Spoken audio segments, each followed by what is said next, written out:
میں راہیل سے نکاح کی خاطر 7 سال تک آپ کی بکریاں چراؤں گا۔ ماموں راضی ہو گئے۔ جب 7 سال مکمل ہوئے تو ماموں نے شادی کی دعوت کی، لیکن رات کے اندھیرے میں دھوکے سے راہیل کی جگہ بڑی بیٹی لیا کا نکاح یعقوب علیہ السلام سے کر دیا۔ صبح جب حقیقت کھلی تو یعقوب علیہ السلام نے پوچھا، آپ نے میرے ساتھ ایسا کیوں کیا؟ ماموں نے عذر پیش کیا، ہماری یہاں دستور ہے کہ بڑی بیٹی سے پہلے چھوٹی کی شادی نہیں کی جاتی۔ پھر ماموں نے پیشکش کی کہ تم لیا کے ساتھ ہفتہ مکمل کرو، پھر میں راہیل کا نکاح بھی تم سے کر دوں گا، بشرطے کہ تم مزید 7 سال میرے پاس کام کرو۔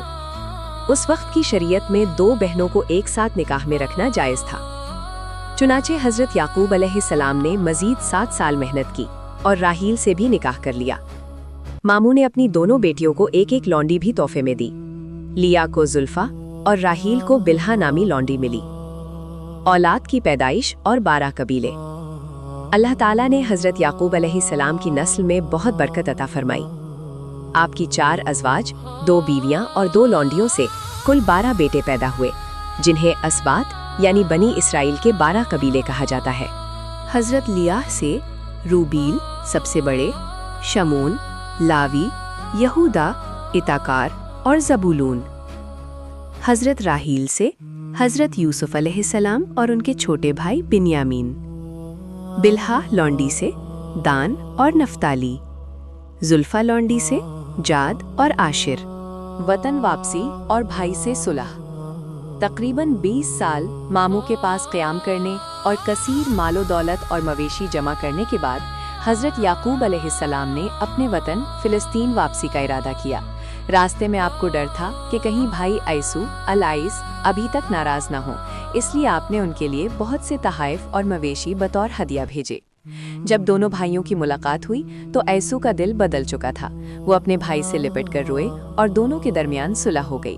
حضرت یعقوب علیہ السلام نے اسی جگہ قیام کیا جہاں انہوں نے خواب دیکھا تھا، بیت ایل، اور وہاں اللہ کی عبادت کے لیے مسجد بیت المقدس کی بنیاد تعمیر کی۔ حضرت یعقوب علیہ السلام کی آزمائش۔ حضرت یوسف علیہ السلام کی جدائی اور ملاپ۔ بیٹوں کی سازش اور یوسف علیہ السلام کی جدائی۔ حضرت یعقوب علیہ السلام اپنے 12 بیٹوں میں سے حضرت یوسف علیہ السلام سے سب سے زیادہ محبت کرتے تھے، جس کی وجہ سے دوسرے بھائی حسد کا شکار ہو گئے۔ بھائیوں نے ایک دن منصوبہ بنایا کہ یوسف کو راستے سے ہٹا دیا جائے تاکہ والد کی پوری توجہ صرف ان کی طرف ہو جائے۔ وہ والد سے اجازت لے کر یوسف علیہ السلام کو سیر کے بہانے جنگل لے گئے اور انہیں ایک اندھے کنویں میں پھینک دیا۔ رات کو وہ روتے ہوئے والد کے پاس آئے اور جھوٹی کہانی سنائی۔ قالوا یا ابانا انا ذهبنا نستبق وترکنا یوسف عند متاعنا فاکلہ الذئب۔ وہ کہنے لگے، اے ہمارے باپ، ہم تو دوڑ کا مقابلہ کرنے لگے اور یوسف کو اپنے سامان کے پاس چھوڑ دیا تو اسے بھیڑیا کھا گیا۔ سورہ یوسف صفحہ 17۔ وہ ثبوت کے طور پر یوسف علیہ السلام کا کرتا لائے جس پر انہوں نے جھوٹا خون لگا رکھا تھا۔ حضرت یعقوب علیہ السلام سمجھ گئے کہ یہ کوئی سازش ہے، مگر انہوں نے کمال صبر کا مظاہرہ کرتے ہوئے فرمایا، فصبر جمیل، پس بہترین صبر ہی ہے۔ برسوں کا انتظار اور بینائی کا جانا۔ اس جدائی نے حضرت یعقوب علیہ السلام کو توڑ کر رکھ دیا۔ وہ برسوں تک یوسف علیہ السلام کی یاد میں روتے رہے، یہاں تک کہ ان کی آنکھوں کی سفیدی غالب آ گئی اور کثرت گریہ سے ان کی بینائی چلی گئی۔ جب لوگ انہیں ٹوکتے کہ آپ کب تک یوسف کو یاد کرتے رہیں گے تو آپ فرماتے، میں اپنی پریشانی اور غم کی فریاد صرف اللہ سے کرتا ہوں۔ آپ کو یقین تھا کہ اللہ یوسف کو ضرور واپس لائے گا۔ مصر کا سفر اور خوشخبری۔ کئی سالوں بعد جب کنعان میں سخت قحط پڑا تو حضرت یعقوب علیہ السلام نے اپنے بیٹوں کو غلہ لینے مصر بھیجا۔ وہاں ان کا سامنا حضرت یوسف علیہ السلام سے ہوا جو اب مصر کے عزیز گورنر بن چکے تھے۔ حضرت یوسف علیہ السلام نے اپنی پہچان کروائی اور اپنا کرتا دے کر بھائیوں سے فرمایا، اسے میرے باپ کے چہرے پر ڈال دینا، ان کی بینائی لوٹ آئے گی۔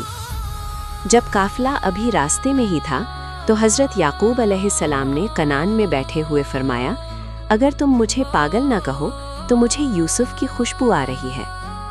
جیسے ہی کرتا ان کے چہرے پر ڈالا گیا، ان کی بینائی معجزاتی طور پر واپس آ گئی۔ خاندان کا مصر میں آباد ہونا۔ حضرت یوسف علیہ السلام نے اپنے پورے خاندان، حضرت یعقوب، ان کی ازواج اور تمام بیٹوں کو مصر آنے کی دعوت دی۔ جب حضرت یعقوب علیہ السلام مصر کے قریب پہنچے تو حضرت یوسف علیہ السلام نے شہر سے باہر نکل کر ان کا شاندار استقبال کیا۔ حضرت یعقوب علیہ السلام نے جب اپنے بیٹے کو عزت اور بلند مرتبے پر دیکھا تو اللہ کا شکر ادا کیا۔ پورا خاندان مصر میں نہایت عزت کے ساتھ آباد ہو گیا۔ حضرت یعقوب علیہ السلام نے اپنی زندگی کے آخری 17 سال مصر میں اپنے بیٹے یوسف علیہ السلام کے سائے میں نہایت سکون سے گزارے۔ وفات اور فلسطین واپسی۔ وفات کے وقت حضرت یعقوب علیہ السلام نے وصیت کی کہ انہیں ان کے باپ دادا ابراہیم اور اسحاق کے پہلو میں فلسطین الخلیل میں دفن کیا جائے۔ چنانچہ ان کی موت کے بعد حضرت یوسف علیہ السلام ان کا جنازہ لے کر فلسطین گئے اور انہیں وہاں پرانی قبروں کے پاس دفن کیا۔ وفات کے وقت آپ کی عمر 147 سال تھی۔